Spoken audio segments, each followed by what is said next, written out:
Chers paroissiens, chères paroissiennes, je suis très heureux de communiquer avec vous parce qu'on est déjà rendu à la mi-carême, Pâques est le 4 avril. Et ça va pas très bien parce que la pandémie nous désorganise. Et on peut se demander, nous qui aimons Jésus, puis qui voyons tout ce qui se passe, mais mon Dieu, comment se fait-il que tu laisses passer tout ça, Seigneur? Et qu'est-ce que l'évangile de ce 4e dimanche du carême peut nous apporter? Eh bien, moi, je l'ai lu, cet évangile, avant de faire cette rencontre avec vous. Puis je voudrais vous partager ce que ça m'a fait, en espérant que ça vous fasse du bien à vous aussi. Quand je dis vous faire du bien, ça veut dire que cette parole qui sort du cœur de Jésus, ça vient vous consoler, vous donner de l'espérance quand tout nous donne l'impression que ça va mal.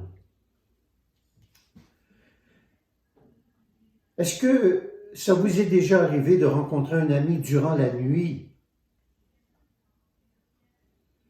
Nicodème vient de nuit rencontrer Jésus. Puis il le questionne, puis il écoute ses réponses. Mais qui il était, Nicodème? Nicodème, c'était un avocat, c'était un juge, c'était un député. En fait, c'était un noble.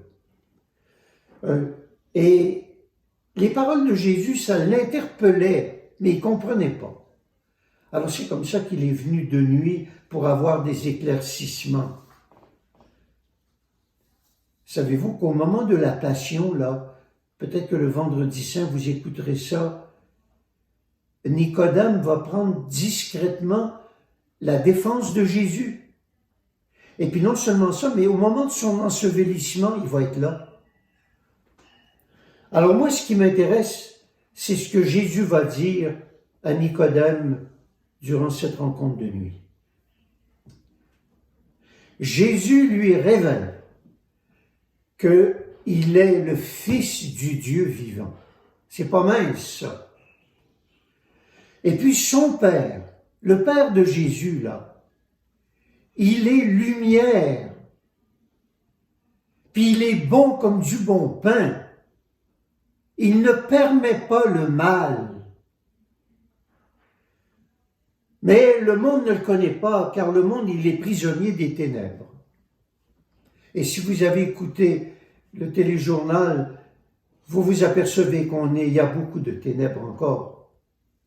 Lui, Jésus, son Fils unique, il vient pour nous faire connaître Abba. Il l'appelle comme ça, petit papa chéri. Et puis il nous apprend à l'aimer.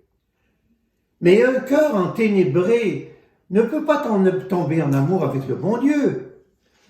Un cœur enténébré, il a peur de Dieu, il se méfie de lui, il pense que c'est lui qui punit, qui envoie des cataclysmes.